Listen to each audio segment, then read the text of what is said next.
बिस्मिल्लाहिर्रहमानिर्रहीम। मेरा नाम है अब्दुल समद और आप देख सकते हैं YouTube channel Abdul Samad information video. मेरे तमाम देखने वाले दोस्तों को मेरी तरफ से अस्सलाम वालेकुम।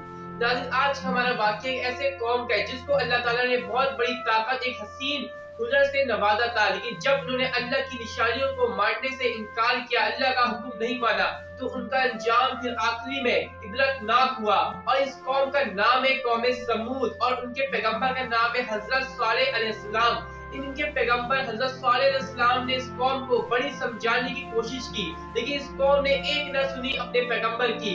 तो आज हम आपको कौम समूद के बारे में बताएंगे। जिन लोगों ने अभी तक हमारे चैनल को सब्सक्राइब नहीं किया, सब्सक्राइब करके वो बेल आइकन पे क्लिक कर दे ताकि आने वाली सब अच्छी वीडियो उनको हमारी तरफ से मिलती रहे।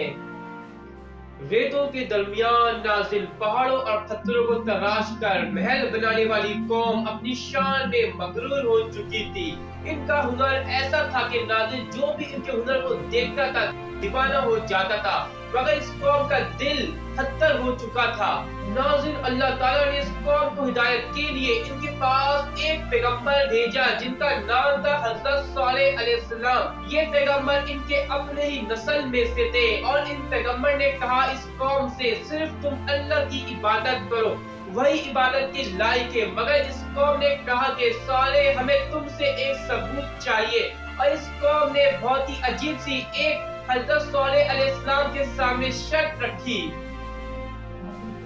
इस पहाड़ को फाड़ो और इसमें से एक जिंदा उंगली निकाल कर दिखाओ। फिर कुदरत का मौजज़ा सबने देखा और फिर अचानक पहाड़ हिला, लर्जा और अचानक पहाड़ फटा, उसमें से एक उंगली निकल आई। सालेह अलैहिस्सलाम ने इस कौम से कहा कि ये अल्लाह की उंगली है, इसको नुकसान नहीं पहुंचाना, मगर ये सरकश कौम ने एक ना सुनी और ना ही इस बात को माना, बल्कि उल्टा उन्होंने इस उंगली को कत्ल कर दिया। और कत्ल करने के बाद जब उंगली जमीन पे गिरी तो जमीन भी चीख उठी।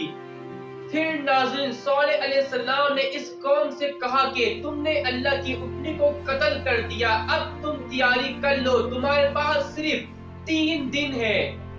नाज़रीन इस कौम पे अल्लाह का अज़ाब कुछ इस तरह आया, जब पहला दिन चढ़ा तो पीले हो गए बादल, जब दूसरा दिन चढ़ा तो बादल लाल हो गए, और जब तीसरा आखिरी दिन शुरू हुआ तो बादल अचानक काले हो गए। तब ये कौम समझ चुकी थी कि अब इनका वक्त खत्म हो चुका है। और फिर नाज़रीन जब चौथा दिन इनका शुरू हुआ तो बादल गरजे, जमीन हिले, और फिर नाज़रीन आसमान से एक चीख निकली, जिस चीख ने कुछ ही सेकंड में इस कौम को खत्म कर दिया। नाज़रीन जो इमारत इस कौम की शान थी, जिस महल को उन्होंने अपने हाथों से तराश के बनाया था, आज वही तमाम चीजें इस कौम की कब्र बन चुकी थी। तो नाज़रीन इससे हमें ये सबक मिलता है कि तमाम ताकत आपके पास होते हुए बेकार है अगर इंसान अल्लाह को भूल जाए।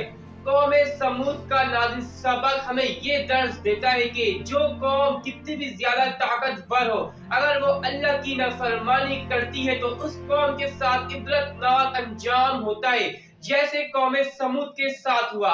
तो आज की वीडियो पसंद आने पे इस वीडियो को लाइक करें, कमेंट्स में बताएं कि अगली वीडियो आप कौन सी हमारी तरफ से देखना चाहेंगे। जिन लोगों ने अभी तक हमारे चैनल को सब्सक्राइब नहीं किया, सब्सक्राइब करके वो बेल आइकन पे क्लिक करें। फिर मिलेंगे अगले वीडियो में। अल्लाह हाफिज।